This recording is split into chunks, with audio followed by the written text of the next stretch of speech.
மாட்டேன் ஆசராசாவே.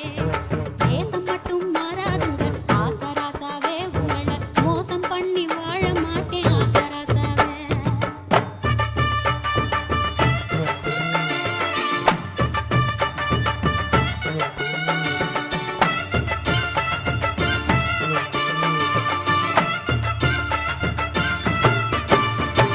சாமியாக்கு சீல துவச்சு மாடு கண்ணு மேய்ச்சி கட்டி